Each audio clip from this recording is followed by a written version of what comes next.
అందరికీ నమస్కారం. ఈరోజు మనం సందర్శించబోయే ఆలయం అమరావతిలోని శ్రీ అమరలింగేశ్వర స్వామి ఆలయం. ఇది దక్షిణ భారతదేశంలోని ప్రాచీనమైన శైవ క్షేత్రం, పవిత్రమైన పంచారామ క్షేత్రాలలో అతి ముఖ్యమైనది. ఈ ఆలయ పునాది పురాణకాలానికి తిరిగి వెళ్ళిపోతుంది. అతి ప్రాచీన శకాలలో శాతవాహన చక్రవర్తుల పాలనలో 4వ శతాబ్దం అమరావతి పట్టణానికి ఆనందాన్ని, పవిత్రతను ప్రసాదించేది ఈ ఆలయమని శాసనాల ద్వారా తెలుస్తోంది. తరువాత తూర్పు చాళుక్యులు, శ్రీకృష్ణ దేవరాయలు, విజయనగర సామ్రాజ్య పరిపాలకులు, కోటరాజులు వీరంతా ఆలయాన్ని అభివృద్ధిపరచటంలో కీలక పాత్ర పోషించారు. ఈ ఆలయ విశిష్టతలో ప్రధానమైనది ఇక్కడి శివలింగాన్ని ఇంద్రుడే ప్రతిష్ఠించాడనే విశ్వాసం. ఇతడు తన పాపాలని నివారణ చెయ్యడానికి శివుడిని తీవ్రంగా పూజించాడు.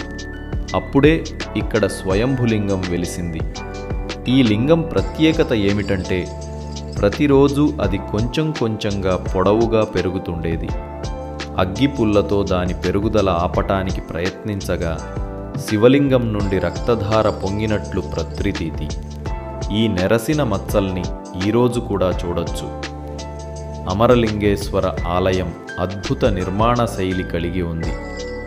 15 అడుగుల భారీ శివలింగం గర్భగృహంలో ఉంచబడి ఉంటుంది. ఉత్సవకాలంలో అర్చకులు ప్రతిరోజు ఎక్కి పూజలు చెయ్యాల్సి వస్తుంది. ఆలయంలో 3 ప్రముఖ గోపురాలు, వెంకటేశ్వర స్వామి, సాంబసదాశివ, కాశీ విశ్వేశ్వర వంటి ఇతర దేవాలయాలు కూడా ఉన్నాయి. ఇక్కడ ఉన్న శివుని అనుబంధంలో బాలచముండికాదేవి ప్రధానమైనది.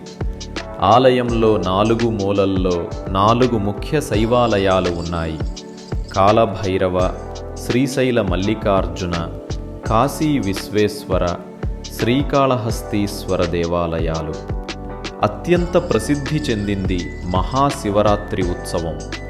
వేలాది భక్తులు అమరావతిని మేళం ధ్వనులతో, జ్యోతి రథోత్సవాలతో, అర్చనలతో నింపుతారు. భక్తులు కృష్ణనదిలో స్నానం చేసి అమరలింగేశ్వరునికి ప్రణామం చేస్తే పాపాలు తొలగిపోయి శివుని అనుగ్రహం లభిస్తుందన్నది విశ్వాసం.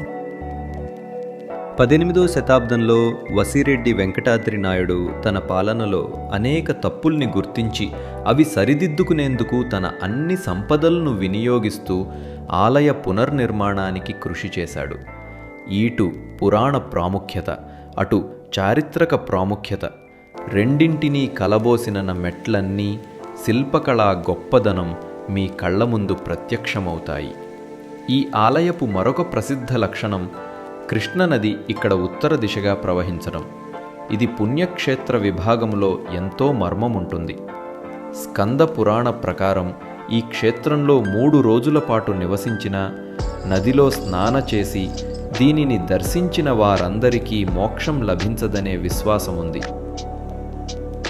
ప్రత్యేకంగా చెప్పుకోవాల్సింది ఆలయ రక్షణ, అభివృద్ధికి స్థానిక ప్రజలు, ప్రభుత్వం, పురావస్తు శాఖ పరిపాలన కలయికలో ఈ పుణ్యక్షేత్రం భావితరాలకు వెలుగునిస్తుంది. ఇలా కలసి పూర్వ వైభవం, కావ్యకథనం, నిశితమైన ఆధ్యాత్మికత అన్నీ ఈ అమరలింగేశ్వర ఆలయాన్ని నేటికి దక్షిణాది భారతీయ హిందూ సంస్కృతికి నిలువెత్తు తేజంగా నిలిపాయి. మీరు మరిన్ని ఇలాంటి పవిత్రమైన దేవాలయాల చరిత్రలు తెలుసుకోవాలంటే మా ఛానల్ను సబ్స్క్రైబ్ చేయడం మర్చిపోకండి.